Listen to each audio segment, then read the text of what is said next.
అన్న ముద్రగడ్డ పద్మనాభరెడ్డి మీకు సుపరిచితులు అనుకుంటాను.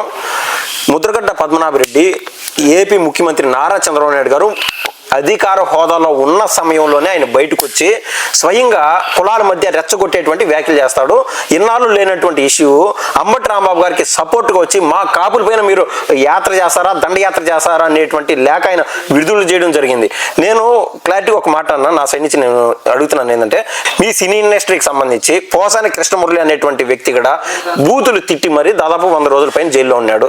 అదేవిధంగా వల్లభనేని వంశీమోహన్ ఆయన కూడా 100 రోజుల పైన జైల్లో ఉన్నాడు. అంటే బాబు గారికి కమ్మ కులం పైన కోపమా, కాపు కులం పైన కోపమా, ఆయన ఏమన్నా ఒక కులస్తుడిగా చూడొచ్చా మనం? 2 విషయాలు ఉన్నాయండి ఇక్కడ. ఒకటి, కులానికి ఆపాదించదు. ఇందాకనే చెప్పాను, కులంతో సంబంధం లేదు ఇక్కడ. ముద్రగడ్డ పద్మనాభం గారి కోసం మాట్లాడితే మాట ఇచ్చి మాట నిలబెట్టుకున్న వ్యక్తి. మీరు మళ్ళా నేను ఇంకొక మాట కూడా చెప్తాను. ఓకే ఏది మేబీ ఆయన పెద్ద అయినా తప్పు మాట్లాడవచ్చు, లేకపోతే ఒక పార్టీ కట్టుబడి ఉండొచ్చు, లేకపోతే ఒక కులానికి కట్టుబడి ఉండొచ్చు, కానీ మాట అన్నాడు. నేను ఆ పార్టీ ఓడిపోతే నేను రెడ్డిగా మార్చుకుంటాను అన్నాడు. దాన్ని కాపు, ఒరిజినల్ కాపు ముద్రగడ్డ పద్మనాభం రెడ్డిగా మార్చుకున్నాడు. అంటే మాట ఇచ్చి మాట తప్పని వ్యక్తి. మనం దానికి యాక్సెప్ట్ చెప్పాలా? ఎందుకంటే నేను ఆయనతో పనిచేశాను, నేను కాపు వాలంటీర్ సమితిలో పనిచేశాను. నేను కూడా అంటే ఒక నిబద్ధత గల వ్యక్తి, ఒక కులానికి నిబద్ధత గల వ్యక్తి, ఒక కుల నాయకుడిగా 100% ఆయనకి మనం గౌరవిస్తాం, దాంట్లో నో డౌట్. అది కాదు, ఆయన నో డౌట్. ఇంకోటి, ఆయన ఒక పార్టీ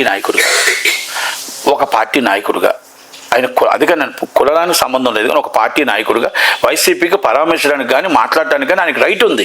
ఆయన రైట్, ఆయన మాట్లాడాడు, మనం తప్పు మాట్లాడడం. ఆయన పార్టీని ఆయన బ్యాలెన్స్ చేసుకుంటే రెచ్చగొట్టే వ్యాఖ్యలు అంటే ఒక మాట ఏనండి, రెచ్చగొట్టే వ్యాఖ్యలు చేసేటప్పుడు అవతల కాసి అందుకే మీ కులాన్ని ఆపాదించొద్దు. ఇప్పుడు ఎందుకంటే నేను ముద్రగడ్డ పద్మనాభం గారికి కూడా చెప్తున్నా, కులాన్ని ఆపాదించొద్దు. జక్కంపూడి రాజా కూడా ఎవరు, జక్కంపూడి రామ్మోహన్ రావు గారితో నేను పనిచేశాను, జక్కంపూడి రాజా గారు ఉండేది, అందరూ ఇప్పుడు మేము పనిచేసిన వాళ్ళు అందరూ కూడా మాకు మొత్తం అందరూ సుపరిచితులే. కానీ కులానికి ఆపాదించకూడదు. ఎందుకంటే ఈ తిట్లు పురాణాలు 2 పార్టీలకు సంబంధించినవి, ఒకటి వైసీపీ, ఒక టీడీపీ.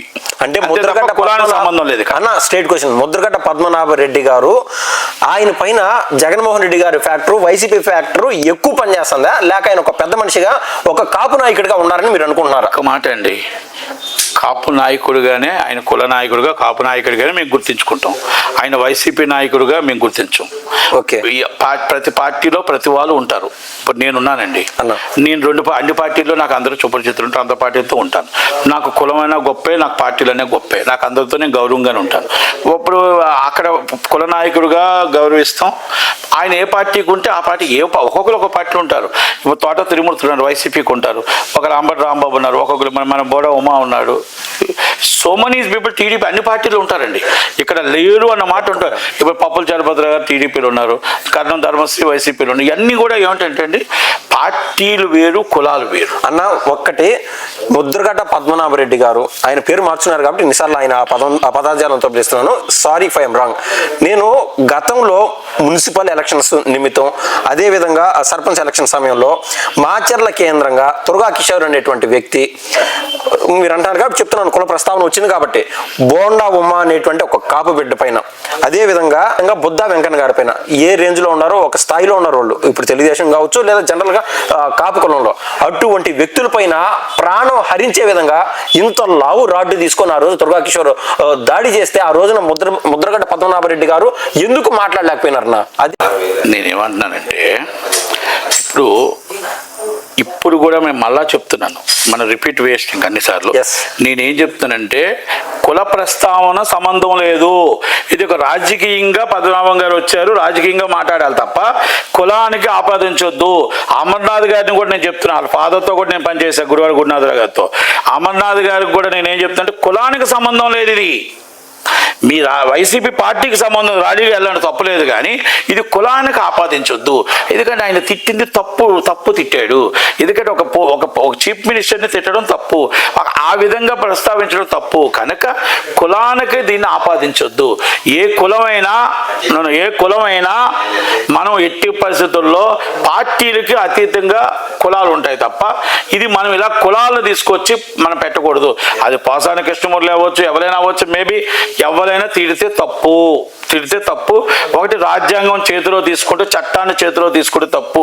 ఇక్కడే నేను ముమ్మాటికి చెప్తున్నా, ముమ్మాటికి వైసీపీ మాట్లాడిన మాటలు తప్పైతే 100% లాండ్ ఆర్డర్ పోలీసులు దీని లాండ్ ఆర్డర్ తప్పారు. 100% ఇప్పుడు ఏదైతే నిప్పు పెట్టిన దాకా తీసుకొచ్చారో ఆ దాకా తీసుకురావడంలో లాండ్ ఆర్డర్ ఫెయిల్ అయ్యింది. ఆ లాండ్ ఆర్డర్ ఫెయిల్ అయింది అంటే వాళ్ళ మీద కేసు కంపల్సరీ యాక్షన్ తీసుకోవాలి. కంపల్సరీ తీసుకుంటారు. చట్టం ప్రకారం లాక్ ఎవరు కాదు, లాక్ అందరూ ఒకటే.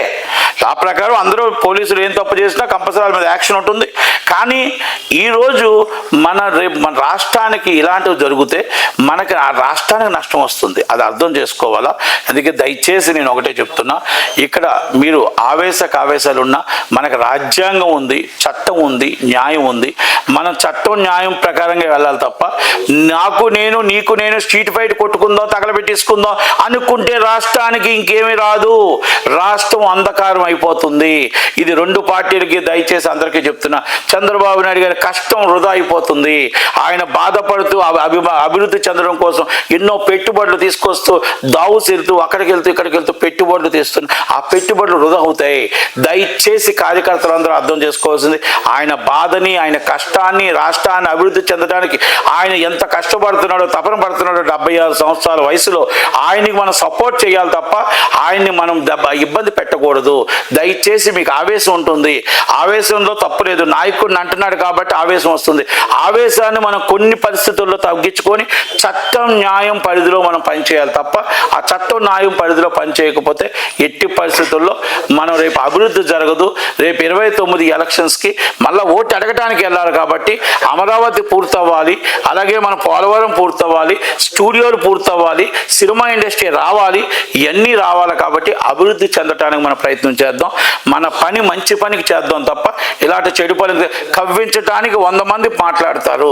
కవ్వించిన తర్వాత అది మనం రెచ్చిపోతే వేరే విధంగా వెళ్తుంది. కాబట్టి దయచేసి అర్థం చేసుకుంటారని టీడీపీ, జనసేన, బీజేపీ కార్యకర్తలకి నా request. Thank you very much.